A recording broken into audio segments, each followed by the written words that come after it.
वासुदेवा श्री कृष्ण गोविंद हरे मुरारी हे नाथ नारायण वासुदेवा। बोल वृंदावन बिहारी लाल की जय, बोल बिहारी सरकार की जय, मदन मोहन सरकार की जय। इति श्री जया एकादशी व्रत महात्मा प्रारंभ बोल एकादशी महारानी की जय। धर्मराज युधिष्ठिर बोल रहे हैं कि हे भगवान, आपने माघ माह के कृष्ण पक्ष की षट्विधा एकादशी का अत्यंत सुंदर वर्णन किया है। अब कृपा कर माघ माह के शुक्ल पक्ष की एकादशी का कथा वर्णन कीजिए। इस एकादशी का नाम, विधि और देवता क्या है और कौन सा है? श्री कृष्ण भगवान कह रहे हैं कि हे राजन, माघ माह के शुक्ल पक्ष की एकादशी का नाम जया है और इस एकादशी के व्रत से मनुष्य ब्रह्म हत्या के पाप से छूट जाते हैं और अंत में उनको स्वर्ग की प्राप्ति होती है। बोल एकादशी महारानी की। इस व्रत से मनुष्य क्योनि अर्थात भूत प्रेत पिशाच आदि की योनि से छूट जाता है। अतः इस एकादशी के व्रत का विधि पूर्वक पूजन करना चाहिए। और हे राजन, मैं एक पौराणिक कथा कहता हूं, ध्यान पूर्वक सुनना। एक समय इंद्र नाम अर्थात इंद्र नागलोक में अपनी इच्छा अनुसार अप्सराओं के साथ रमन कर रहा था। गंधर्व गान कर रहे थे। वह गंधर्वों में प्रसिद्ध पुष्पवंत की उनकी लड़की तथा चित्रसेन की स्त्री मलिन ये सब थे।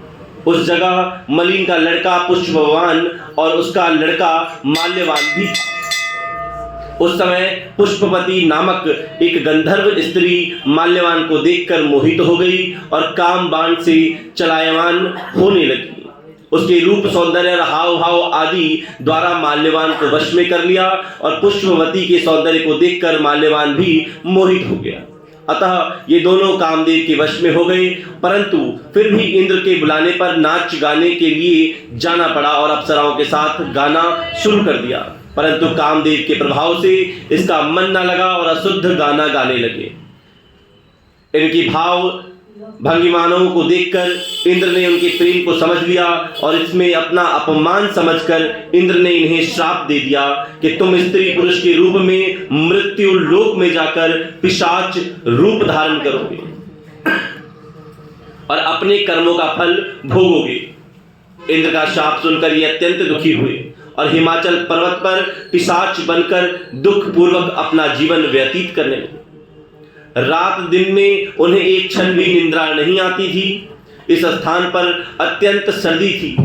एक दिन पिशाच अपनी स्त्री ने कहा, ना मालूम हमने पिछले जन्म में ऐसे कौन से पाप किए हैं जिससे हमें इतनी दुखदाई व पिशाच योनि प्राप्त हुई।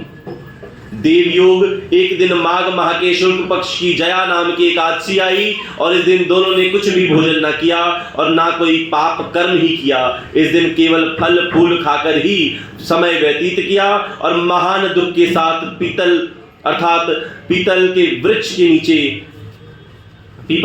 के नीचे बैठ गए और वह रात्रि इन दोनों एक दूसरे से चिपटकर बड़ी कठिनता के साथ काटी। सर्दी के कारण उनको रात्रि में निद्रा भी नहीं आई। दूसरे दिन प्रातः काल होते ही भगवान के प्रभाव से उनके पिशाच देह छूट गया और अत्यंत सुंदर अप्सरा और गंधर्व की देह धारण करके तथा सुंदर वस्त्रों तथा आभूषणों से अलंकृत होकर नागलोक को प्रस्थान किया। आकाश में देवगण तथा गंधर्व इनकी स्तुति तथा पुष्प वर्षा करने लग गए।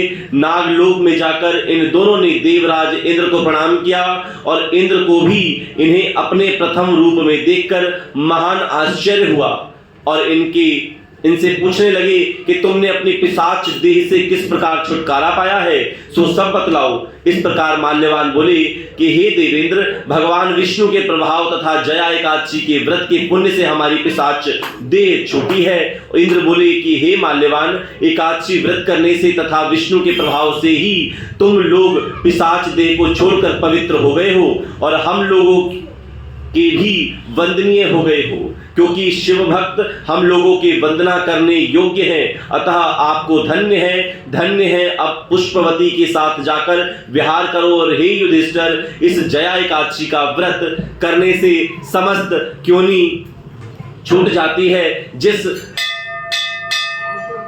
से मनुष्य इस एकादशी का व्रत किया और इससे मानो सब यज्ञ तप आदि के जो मनुष्य भक्ति पूर्वक जया एकादशी का व्रत करते हैं वे अवश्य ही सहस्त्र वर्ष तक स्वर्ग में निवास करते हैं। बोल एकादशी महारानी की जय। बोल वृंदावन विहारी लाल की जय। बोल एकादशी महारानी की जय। श्री नारायण नारायण नारायण